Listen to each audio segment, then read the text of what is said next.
show you a really quick lunchtime snack to have, because I think we're all running out of ideas of what to have at lunchtime. And instead of a sandwich, if you just fancy something a little bit different, it's usually with ingredients I've got in the cupboard or the fridge, and it's called a Quesadilla. No, it's not. I say it Quesadillo, but it's wrong. So it's, however, look it up. It's a quesadilla. Quesadilla, thank you, Yes. my Spanish consultant. I'll call it probably a quesadillo all the time. So yeah, so it's made of cheese, it's Mexican, it's made of tortillas, cheese, any filling you want to put in there. So basically all it is like a sandwich made with wraps. So I've got seeded wraps. You could use white and wholemeal, anything like that. But I've got seeded ones which are nice, a bit more texture and a little bit more healthy.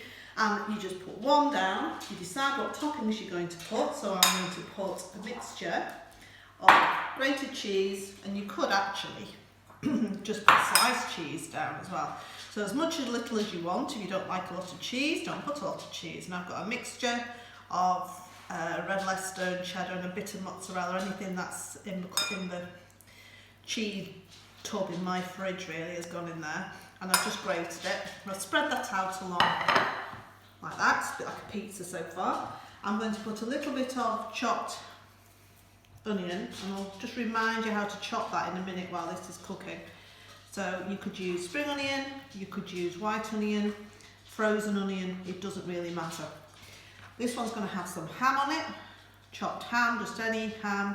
Again, you could leave this out if you wanted to be vegetarian, or you could try it with something different, things you've got in the fridge, chicken or barbecue chicken or something like that, absolutely fine.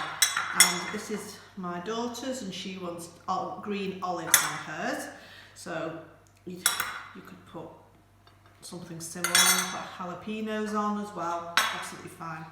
So now you've got your tortilla looking a little bit like a pizza, you just put the lid on it, like that.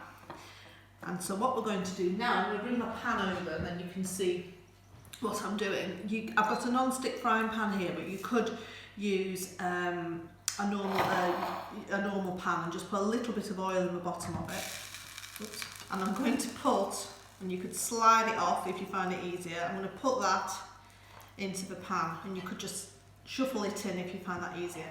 And basically then, that goes back on the stove, and it's about medium heat, and all you're doing is toasting that thin tortilla, and the cheese will start to melt. It'll take a couple of minutes to go like a brown, toasty brown, golden brown colour on the underneath, and then all we're going to do is flip it. And you might think, how am I going to flip it without the filling falling out? But the cheese is melted and that's like glue, so it all sticks together, so it's quite easy. And that's all you do. So while we're waiting, so it takes about a couple of minutes each side. So while we're waiting, I'll just show you how to remind you how to chop an onion. Now I've peeled it, I've cut its head off, remember, off with its head. And remember, I've left the hairy end on, the hairy bottom on, or the root, okay? And you can see that the root holds it all together. So if you leave that on, it's much easier to chop, you're less likely to chop your fingers. So cut it in half, I've peeled it, and then I'm going to use my knife, and I'm going to use the bridge cut, and I'm going to go right through to the chopping board, and it should be a brown chopping board, I know that.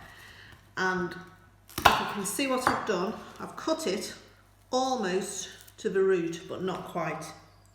And look what's happened, it's still in one piece. Even though it's in many layers, it's still in one piece, which means that when I turn it this way, and I use my claw grip, I can just scoot down the onion like that, moving my fingers back, watching what I'm doing all the time, using my knife safely, and then I get little dice of onion. Okay, so I've browned the quesadilla on one side, and you can see, and I've turned it over, and as soon as it is kind of set, you can just, just a stray olive, you can scoop that onto the chopping board, and then you can cut it up just like you would a pizza. So you can use a sharp knife, or you can use this is a bit wonky, my pizza cutter, but you can cut it into slices, and you can see how the cheese has just melted, And you can do it more than that if you wish, or you can do it slightly less.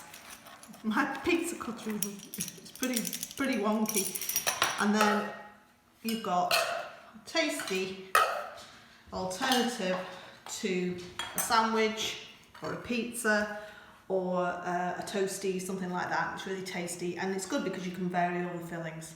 Okay, so bon appetit, and hopefully see you soon. Bye.